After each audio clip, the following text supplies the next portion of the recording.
Good morning guys. आज के इस लेक्चर को हम लोग यहाँ पे स्टार्ट करते हैं। टॉप 10 क्वेश्चन को देखने वाले हैं जो कि एसएससी सीजीएल में तुम्हारा रिपीटेड क्वेश्चन है ये। ठीक है, तो आज की इस वीडियो को स्टार्ट करते हैं। सक्सेस साइंस की इस लेक्चर में आप सभी का स्वागत है। सबसे फर्स्ट क्वेश्चन है, रोआ वन्यजीव अभयारण्य निम्नलिखित में से किस राज्य में स्थित है? रोआ वन्यजीव अभयारण्य निम्नलिखित में से किस राज्य में स्थित है? Option A Tripura, option B Paschim Bengal, option C Assam, option D Uttarakhand. बताओ इसमें से कौन सा होगा? तो देखो, इसका जो भी बच्चे ऑप्शन ए कर रहे हैं उसका सही है। Option A is the correct answer, Tripura. और देखो, त्रिपुरा में क्लाउडेड नेशनल पार्क है। ठीक है, अगर इसका पहला की बात किया जाए तो त्रिपुरा में तुम्हारा क्लाउडेड नेशनल पार्क है। ठीक है, त्रिपुरा में क्लाउडेड नेशनल पार्क है। और त्रिपुरा में ही राजबरी नेशनल पार्क है। कौन सा है? Rajbari national park.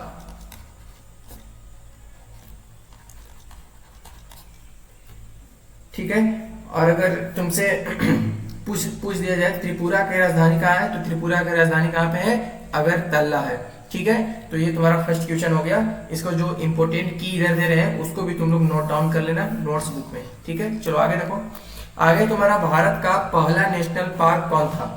Option A Hailey national park, option B Raimona national park, option C Ranthambore national park, option D इनमें से कोई नहीं। ठीक है, तो देखो इसमें से बहुत सारे बच्चे ऑप्शन ए कर रहे हैं तो उनका करेक्ट होगा ऑप्शन ए वाले। हेली नेशनल पार्क भारत का सबसे पहला पार्क था जो कि उत्तराखंड में है। कहाँ पे ये? तो ये यूके उत्तराखंड में है। और कब बना था ये? 1936 में बना था। हेली नेशनल पार्क ये फर्स्ट नाम था इसका। ठीक है, हेली नेशनल पार्क इसका फर्स्ट नाम था, हेली नेशनल पार्क। इसका और एक नाम है इसका, अभी फिलहाल अभी हम लोग जो जिस नाम से इसको जानते हैं फेमस है, जिम कॉर्बेट नेशनल पार्क। इसी को बोलते हैं जिम कॉर्बेट नेशनल पार्क। इसे एक और नाम से भी जाना जाता है, Ramganga national park. Ramganga national park के नाम से भी इसे जाना जाता है। ठीक है, कहाँ पे ये? तो ये उत्तराखंड में बेटा।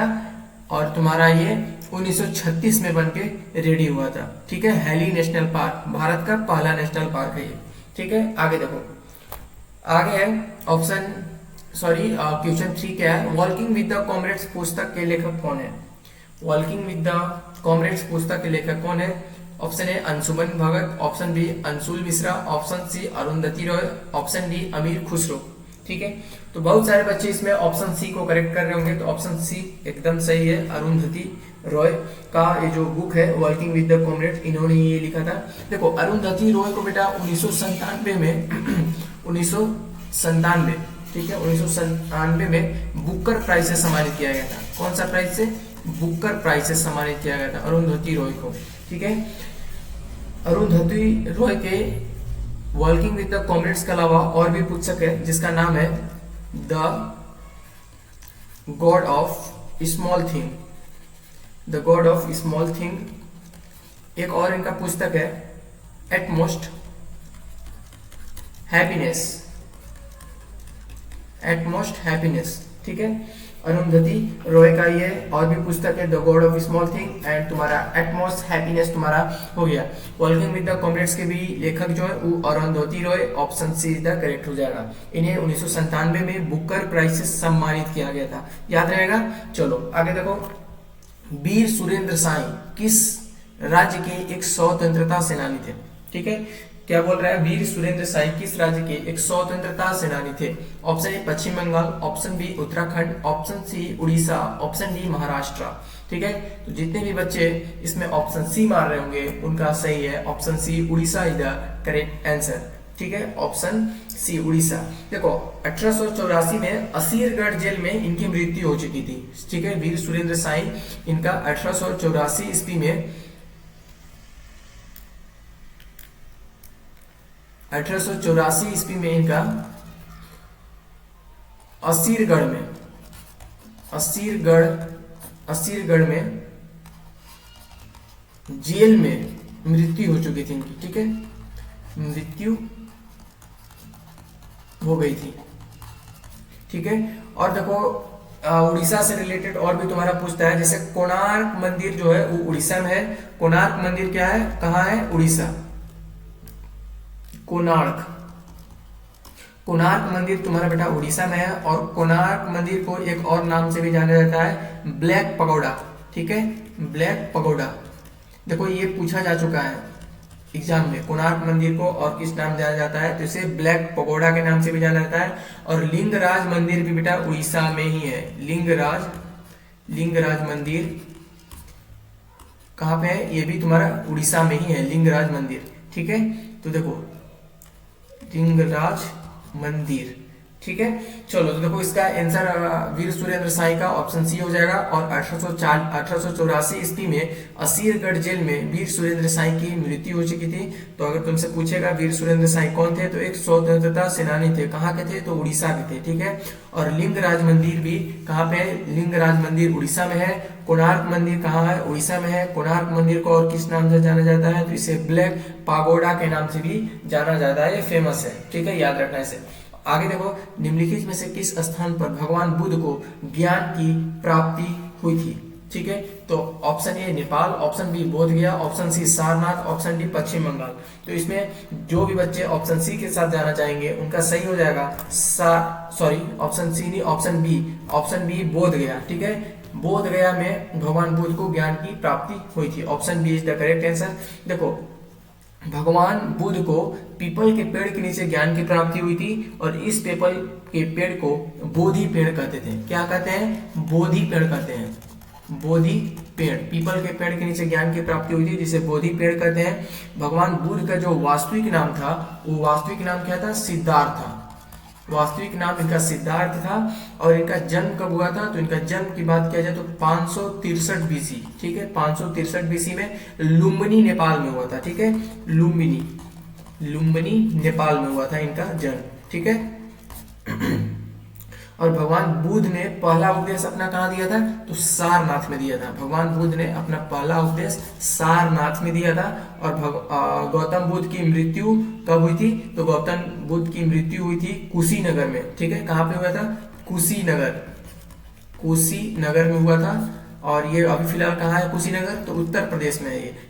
ठीक है, ककुत्सा नदी पार करने के बाद हुआ था इनका मृत्यु, ककुत्सा। ठीक है, कौन सा नदी पार करते समय, ककुत्सा, ककुत्सा नदी पार करने में इनका मृत्यु, पार करने के बाद इनका मृत्यु हो गया था कुशीनगर यूपी में। ठीक है, चलो आगे देखो, इसमें थोड़ा सा और इसको देख लेते हैं। निम्नलिखित में से किस स्थान पर भगवान बुद्ध को ज्ञान की प्राप्ति हुई थी, ध्यान से सुनना।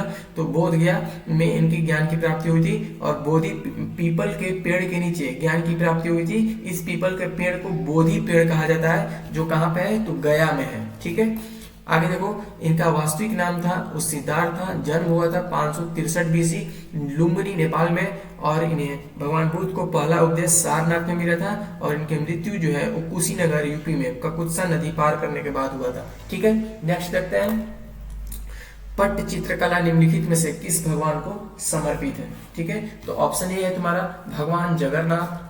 ऑप्शन बी, जो कि भगवान जगन्नाथ किसका है, विष्णु भगवान को ही समर्पित करता है। ठीक है, विष्णु भगवान को ही समर्पित करता है। ऑप्शन बी है तुम्हारा भगवान राम, ऑप्शन सी भगवान कृष्ण, ऑप्शन डी भगवान शंकर। तो option A is the correct answer, भगवान जगन्नाथ। जो भी करेंगे उनका सही है। देखो भगवान जगन्नाथ पट्ट चित्रकला के रूप में हिंदू पौराणिक कथाओं में के लिए समर्पित है, भगवान जगन्नाथ। ठीक है, और देखो पट्ट चित्रकला पेंटिंग कहाँ का है, तो ये उड़ीसा का है। ठीक है, पट्टचित्र पेंट कहाँ का है, तो ये तुम्हारा उड़ीसा का है। और महाराष्ट्र का पेंटिंग का क्या नाम है। ठीक है, तो देखो कुछ यहाँ पे हम लिख दे रहे हैं, यहाँ पे राज्य लिख दे रहे हैं और उनके पेंटिंग का नाम भी यहाँ पे लिख देंगे हम। पेंटिंग का नाम, कलर चेंज कर लेते इसमें। तो देखो यहाँ पे तुम्हारा जैसे हो गया MH महाराष्ट्र का है। और उसके बाद यहाँ पे UP, TN Tamil Nadu, BR Bihar. ठीक है, शॉर्ट नेम। देखो महाराष्ट्र का तुम्हारा क्या हो जाएगा बेटा, वर्ली हो जाएगा। महाराष्ट्र का पेंटिंग का नाम वर्ली हो जाएगा। यूपी का हो जाएगा साझी, यूपी का साझी हो जाएगा। और तमिलनाडु का तुम्हारा तंजोर। ठीक है, तमिलनाडु का तंजोर। और बिहार का मधुबनी हो जाएगा। ठीक है, इसको भी याद रखना, कुछ राज्यों के महत्वपूर्ण पेंटिंग का यहाँ पे नाम है। और यहाँ पे पट्ट चित्रकला कहाँ का है, तो ये उड़ीसा का है, ये इसको भी ध्यान रखना। ठीक है, आगे देखो, बाबर ने निम्नलिखित में से ये किस वर्ष, यहाँ पे किस होगा, किस वर्ष मुगल साम्राज्य की स्थापना की थी। ठीक है, तो इसका option A 1590, option B 1550, option C 1526, option D 1588। ठीक है, कमेंट में इसका आंसर देने की कोशिश करना। तो इसका option C is the correct हो जाएगा। 1526 में बाबर ने मुगल साम्राज्य की स्थापना की थी। ठीक है, कब किया था? 1526 में बाबर ने मुगल साम्राज्य की स्थापना की थी। ठीक है, देखो बाबर कहाँ से आया था? तो फरगना से आया था। ठीक है, बाबर कहाँ से आया था? तो फरगना से आया था, फरगना से। ठीक है, और देखो बाबर को किसने बुलाया था? तो दौलत खान ने बुलाया था। बाबर को दौलत खान ने बुलाया था। दौलत खान किसका भाई था? तो दौलत खान इब्राहिम लोदी का भाई था। इब्राहिम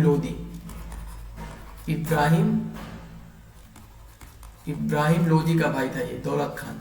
ठीक है, और देखो बाबर भारत के सबसे पहले किस राज्य से इंटर करते हुए आया था? तो बाबर भारत के पंजाब राज्य से सबसे पहले इंटर करते हुए आया था। ठीक है, भारत में। उसके बाद बाबर द्वारा बहुत सी लड़ाइयाँ लड़ी हुई है, और एक ऐसा राजा था जिसने अभी तक का सब लड़ाई जीत चुका था ये। ठीक है, बाबर का कुछ लड़ाई के बारे में यहाँ पे हम बात कर लेते हैं। बाबर की लड़ाई, सब लड़ाई में इसने जीत हासिल की थी। तो देखो 1526 में सबसे पहले लड़ाई लड़ा था, उसके बाद 1527 में भी लड़ा था, उसके बाद 1528 में भी लड़ा था, 1529 में लड़ा था, उसके बाद 1530 में इसकी मृत्यु हो चुकी थी। तो 1526 में इसने पानीपत का युद्ध लड़ा था, बाबर ने पानीपत का युद्ध लड़ा था। 1527 में इसने खनवा की लड़ाई लड़ी थी। ठीक है, खनवा की लड़ाई लड़ी थी। और 1528 में चंदेरी का युद्ध लड़ा था। उसके बाद 1529 में घाघरा का लड़ाई लड़ा था ये। उसके बाद 1530 में इनकी मृत्यु हो चुकी थी। मृत्यु हो गई थी। ठीक है, तो देखो बाबर से रिलेटेड कुछ इतना यहाँ पे तुम्हारा बना। ठीक है, तो देखो फिर से एक बार देख लेते हैं। बाबर ने निम्नलिखित में से किस वर्ष मुगल साम्राज्य की स्थापना की थी? तो ऑप्शन सी 1526 हो जाएगा। उसके बाद बाबर कहाँ से आया था? तो फरगान से आया था। ठीक है, ये रहा, फरगान से आया था। और उसके बाद बाबर को किसने बुलाया था? तो दौलत खान ने बुलाया था। दौलत खान किसका भाई था? तो इब्राहिम लोदी का भाई था। बाबर भारत के किस राज्य से सबसे पहले इंटर करते हुए आया था? तो पंजाब से इंटर करते हुए आया था। और बाबर द्वारा कुछ लड़ी गई लड़ाइयां हैं जिसमें बाबर ने हमेशा सभी लड़ाइयों में जीत चुका था ये। तो 1526 में सबसे पहले पानीपत का युद्ध लड़ा था, 1527 में खनवा के, 1528 में चंदेरी का, 1529 में घाघरा, 1530 में मृत्यु हो गई थी इनकी फाइनली। ठीक है, नेक्स्ट क्वेश्चन देखो, निम्नलिखित में से किस वर्ष बॉम्बे पुनर्गठन पारित किया गया है? ठीक है, निम्नलिखित में से किस वर्ष बॉम्बे पुनर्गठन पारित किया गया है? तो option A 1960, option B 1963, option C 1968, option D 1955। तो बताओ इसमें से कौन सा हो जाएगा? तो option A is the correct हो जाएगा। 1960 जितने लोग से बोल रहे हैं उस सन का सही है। और देखो यहाँ से इसको रिलेटेड है, भारत की आर्थिक राजधानी कहाँ है? इसको तुम लोग कमेंट में बताना। ठीक है, भारत की आर्थिक राजधानी कहाँ पे बेटा? कमेंट में बताना। ठीक है, उसके बाद देखो लैंड ऑफ सेवन आइसलैंड किसे कहते हैं? Land of seven island, land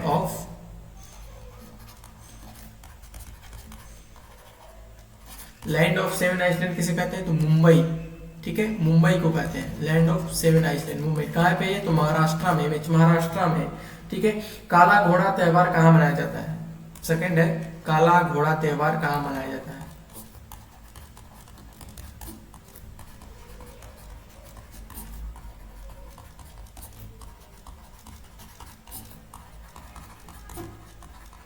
Mumbai. ये भी मुंबई में ही मनाया जाता है काला घोड़ा त्योहार। ठीक है, मुंबई महाराष्ट्र में, पता ही है। देखो और मैं तुम लोग यहाँ बता दे रहा हूँ, भारत की आर्थिक राजधानी बेटा मुंबई में ही है, इसको तुम लोग ध्यान रखना। ठीक है, चलो आगे देखो। अब तुम्हारे यहाँ से क्वेश्चन खत्म हो गया है। आई होप तुम लोग आज का ये लेक्चर पसंद आया होगा। अगर पसंद आया होगा तो लाइक करना, सब्सक्राइब करना। ऐसे ही हम लोग रोज अपने हमारे चैनल पर प्लेलिस्ट दे दूंगा डिस्क्रिप्शन बॉक्स में, वहाँ जाकर चेक कर लेना। सो बेटा आज के इतना ही, मिलते हैं नेक्स्ट वीडियो में। तब तक के लिए बाय बाय, टेक केयर।